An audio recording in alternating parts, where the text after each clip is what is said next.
ভাবছি যে পাট দিয়ে এত সুন্দর জিনিস হয়, পাট দিয়ে এত সুন্দরভাবে উপস্থাপন করা যায়।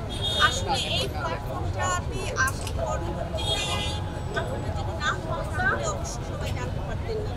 এবং আমাদের পরবর্তী যে এই উদ্যোগটা আছে এটা অবশ্যই বাজারের শুরু করে যে আমরা বাজারের ব্যাগটিকেও ভ্যারাইটিস করেছি। আমাদের উদ্যোক্তারা বাজারের ব্যাগটি কিন্তু যে আপনি মানে ন্যূনতম 3 টাকা থেকে শুরু করে আপনি আরো বেশি ভ্যারাইটিস ধরেন আপনার নিজের অনুযায়ী, এবং হ্যাঁ আপনার নিজের অনুযায়ী আপনি কিন্তু বাজারের ব্যাগটাকেও আমরা ভ্যারাইটিস করার চেষ্টা করছি। সেই ভ্যারাইটিসটা উপস্থাপনটা এখানে করেছি।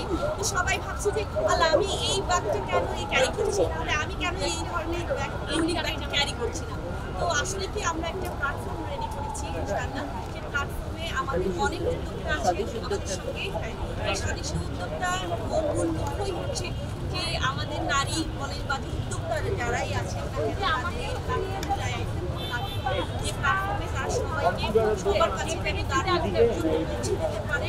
ইভেন আমাদের এই ডিসপ্লেটার মাধ্যমে আমরা বুঝতে পারছি যে আসলে পাট আমরা বাংলাদেশকে আমরা কতটা ভালোবাসি এবং পাটকে আমরা কতটা ভালোবাসি, কিন্তু আমরা এই প্ল্যাটফর্মটা না থাকলে আসলে কিন্তু আমাদের সেই বাংলাদেশি মনোভাবটা হারিয়ে যাচ্ছে।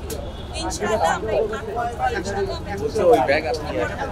আমরা একটা জেনারেশনকে আশা দেওয়ার জন্য কিভাবে এই পাট আমাদের পরবর্তীতে মানে ইউনিক হয়ে দাঁড়ায় এবং এখনকার যে জেনারেশন তাদের ভিতরে যেন একটা নতুন একটা উদ্দীপনা সৃষ্টি করে।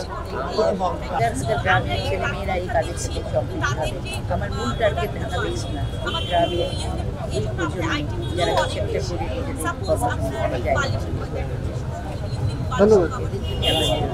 পরবর্তী প্রজন্ম নিয়ে একটা চিন্তা ভাবনা করেন, এটা এই জন্য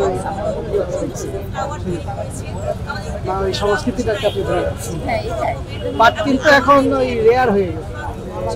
এই পাট আছে কিন্তু পাটের তৈরি তৈজসপত্র না।